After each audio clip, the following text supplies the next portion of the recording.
Picture this. Sunday morning. You're standing in your own kitchen, pouring coffee into a mug, the blue one, the one she bought you at that farmer's market in Lawrence 6 years ago. Sunlight coming through the window over the sink. You pass behind her on the way to the table. Your hand brushes her shoulder. Not a grab, not a demand, just a touch. The kind you've been giving for 28 years without thinking about it. She doesn't look up from her phone, doesn't flinch, just says it like she's reading a weather report. Stop begging for intimacy. It's pathetic. You set the mug down, walk to the back door, open it, step onto the porch. March air hits you. There's still a bite in Topeka this time of year, and a late snowstorm rolled through the Midwest last week, left patches of ice along the railing. You're barefoot, cold concrete under your feet. You stand there and listen to the quiet. That was my kitchen, my wife, my Sunday morning. My name is Dale Phillips, and that's the last time I asked Katie for anything. Here's what you need to understand about me. I'm not the kind of man who falls apart. I've owned an HVAC business in Topeka, Kansas for 19 years. Built it from one truck and a pager. I employ 11 people. When a furnace dies on Christmas Eve, I'm the one who shows up. I've been showing up for Katie the same way since we were 26, steady, dependable, no complaints. She used to love that about me. There's a photo on the bookshelf in the hallway. Us at Lake Perry, her sitting on the tailgate of my old Chevy, sunburned shoulders, laughing at something I said. I don't remember the joke. I remember the laugh. Somewhere around year 20, the laugh stopped, and something else moved in. Katie starts managing me like a project. My clothes, she decides what I wear to her sister's birthday. My meals, she preps them on Sunday, tells me what I'm eating Monday through Friday. I come home from work, boots still on, and she's already set the table the way she wants it. Take those off before you track mud in. And sit over there. I reorganized. I sit where she points. I eat what she made. I don't fight about shirts. But the bedroom, that's where it gets quiet. She moves to the guest room in October. My back hurts. The mattress in there is firmer. I don't push it. First week, fine. Second week, I bring it up. You want me to look at getting a new mattress for our room?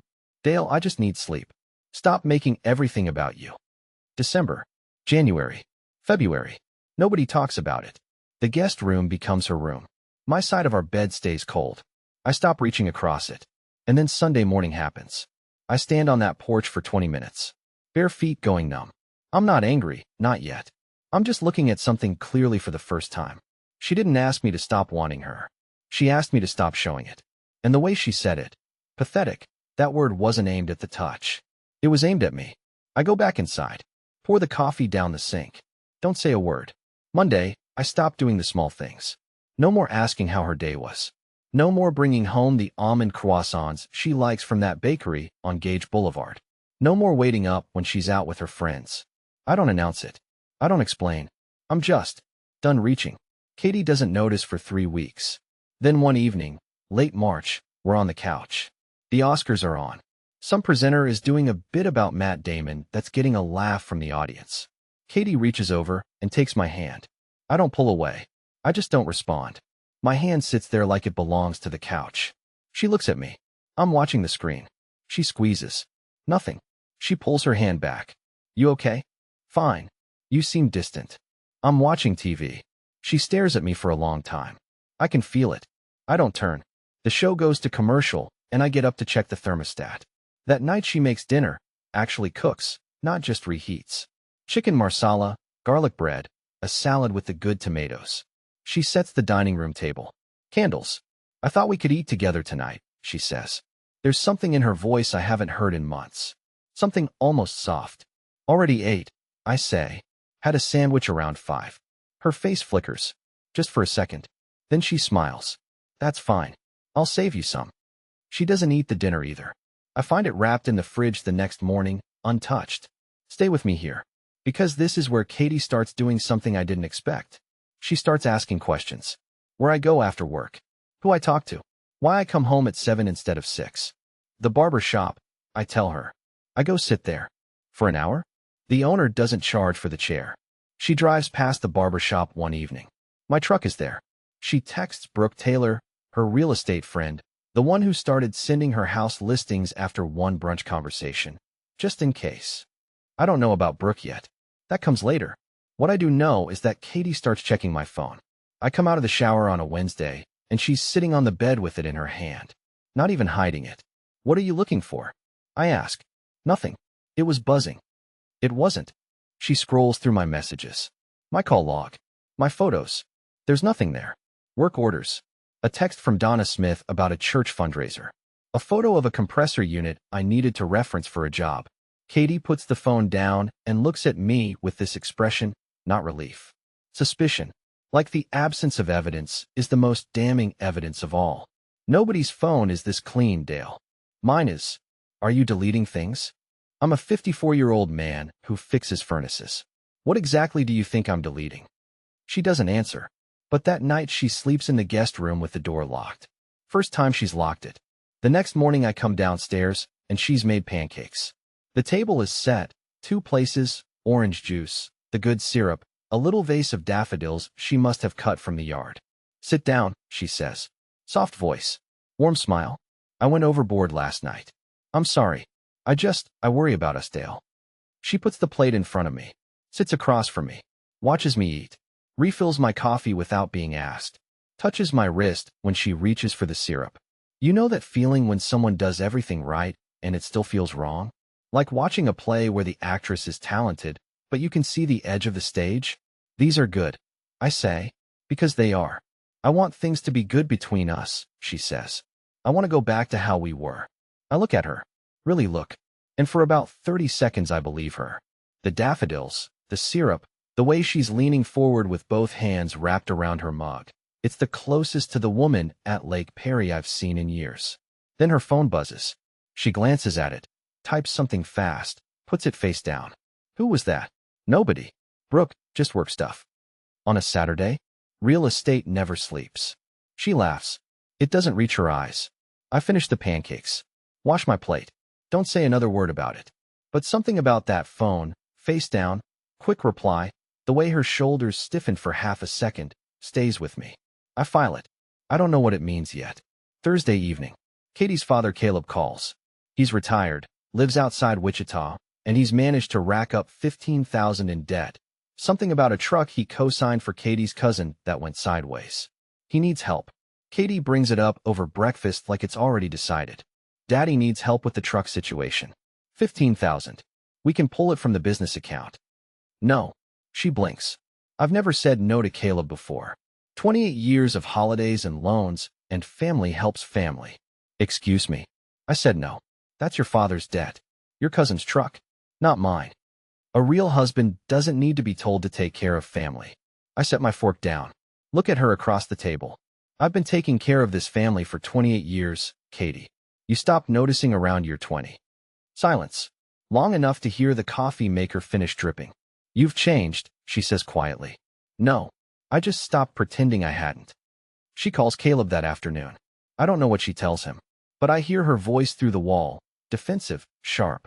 Caleb's voice, tinny through the speaker. Put Dale on. She doesn't.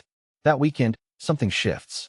Katie brings up a conversation from Thanksgiving, claims I agreed to help her father with the truck. You said you'd handle it. At the table, after dinner. Daddy was right there. That conversation didn't happen. You always do this, Dale.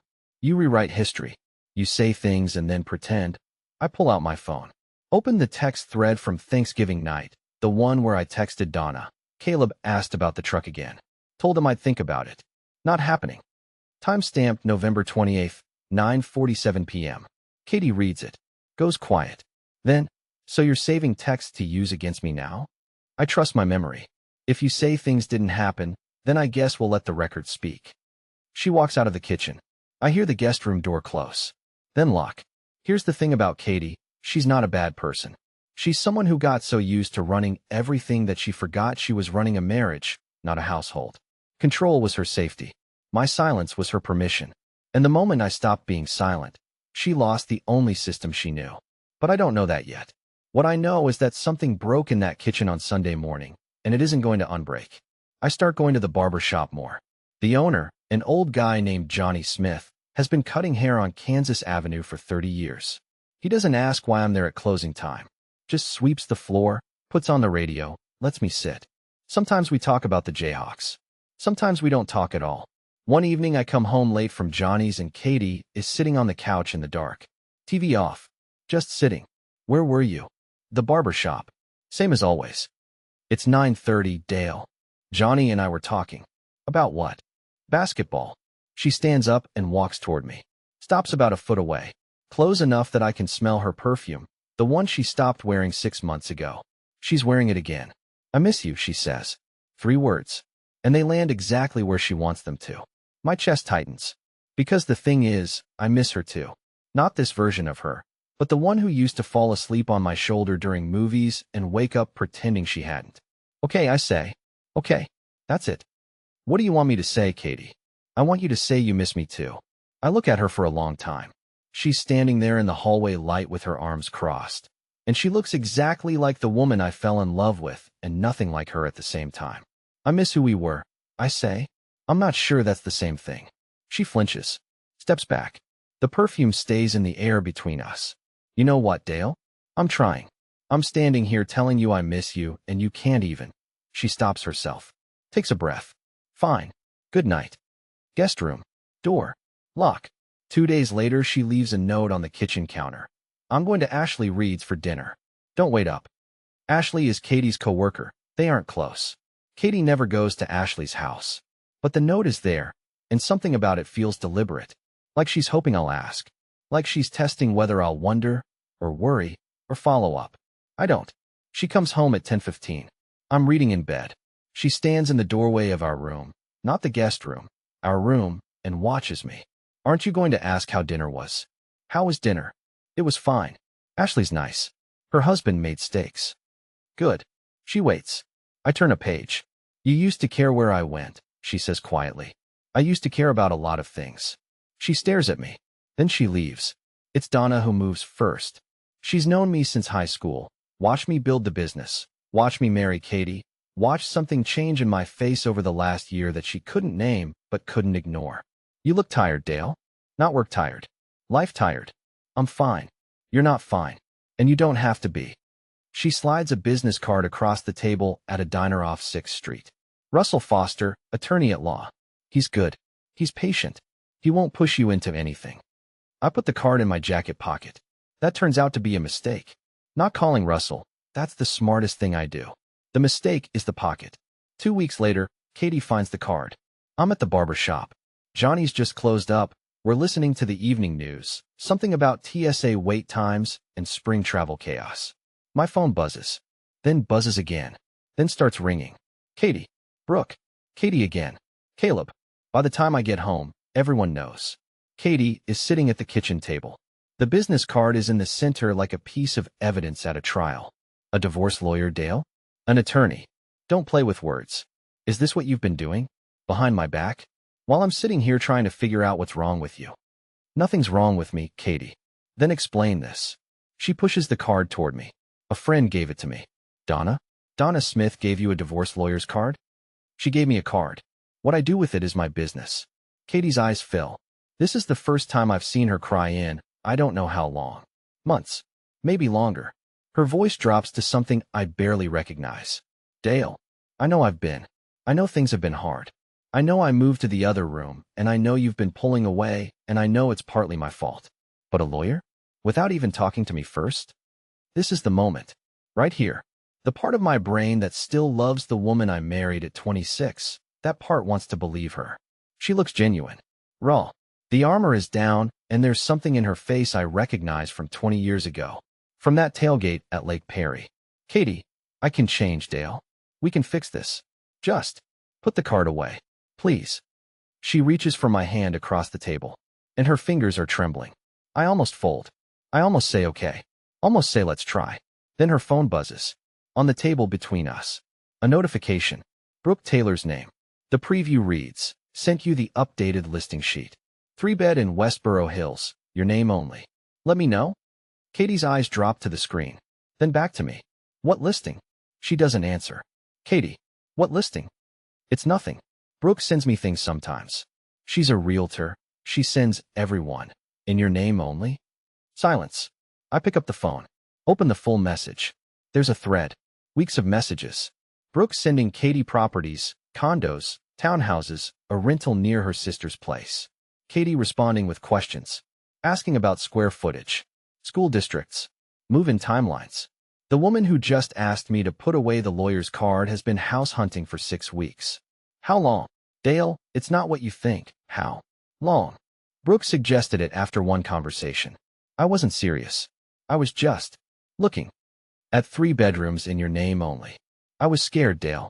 You pulled away and I didn't know why, and I thought maybe I should have a backup. A backup. I closed the phone. Set it down. You told me I was pathetic for touching your shoulder.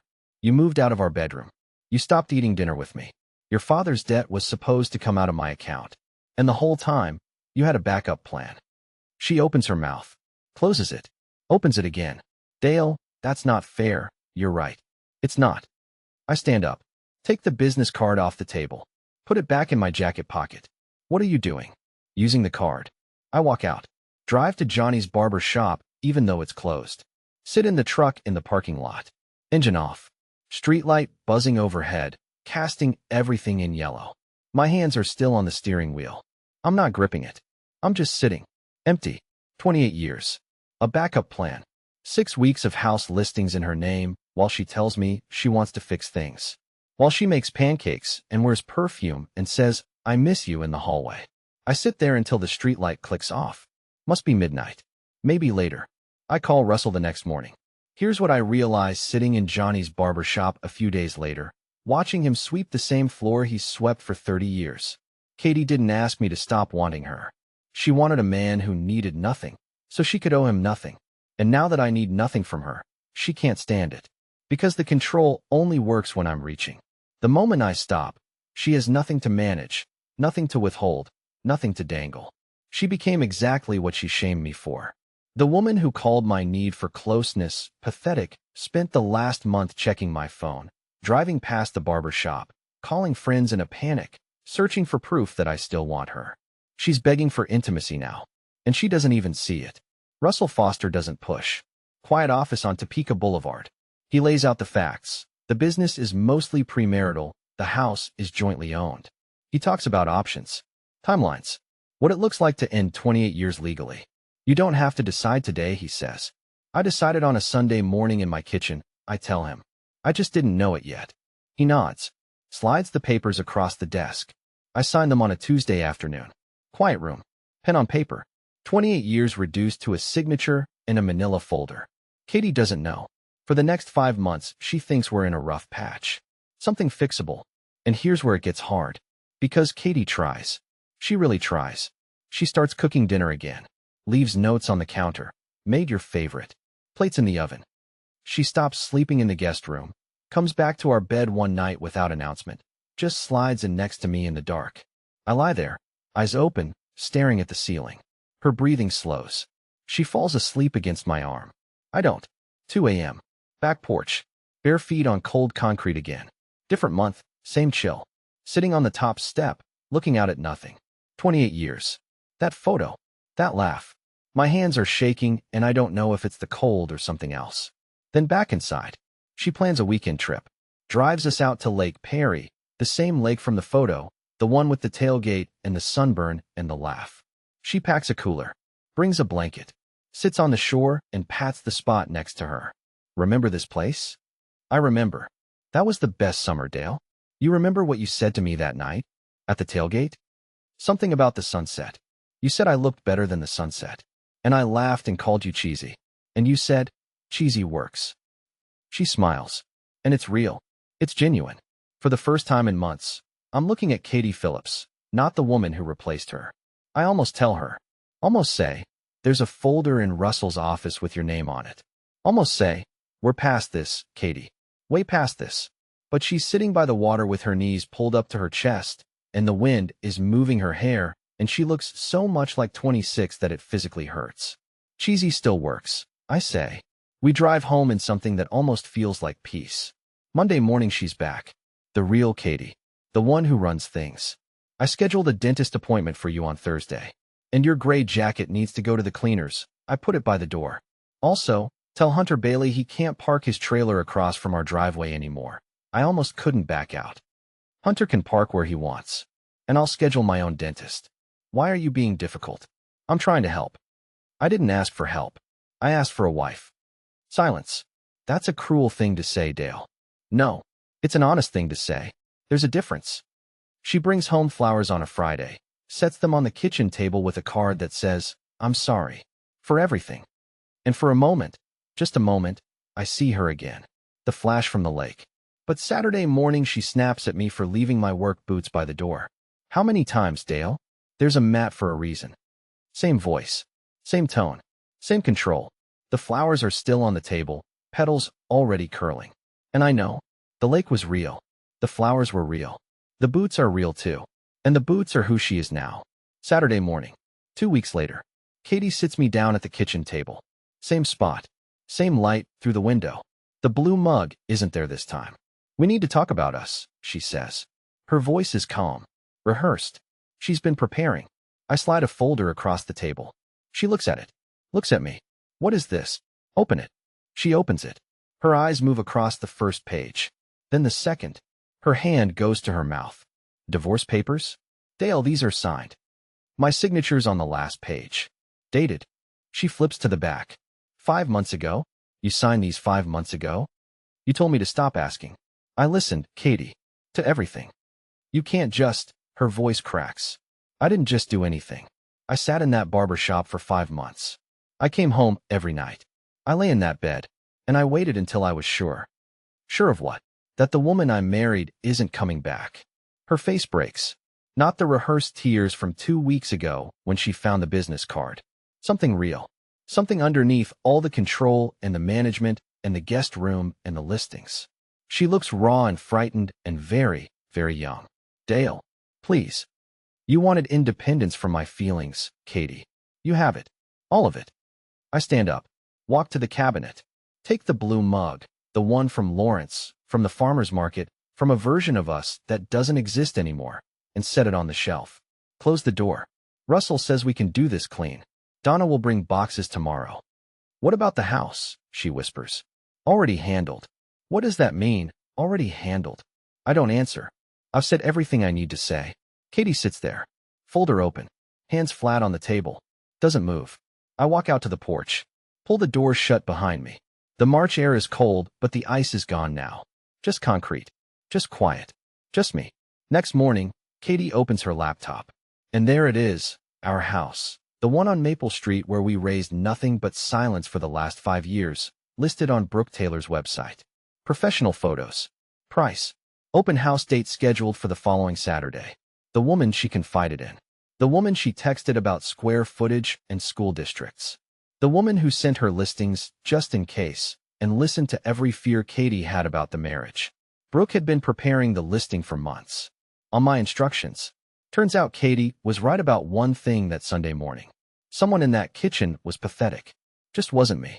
Dear listeners, that's our ending. If it resonated, subscribe to support the channel. See you next time.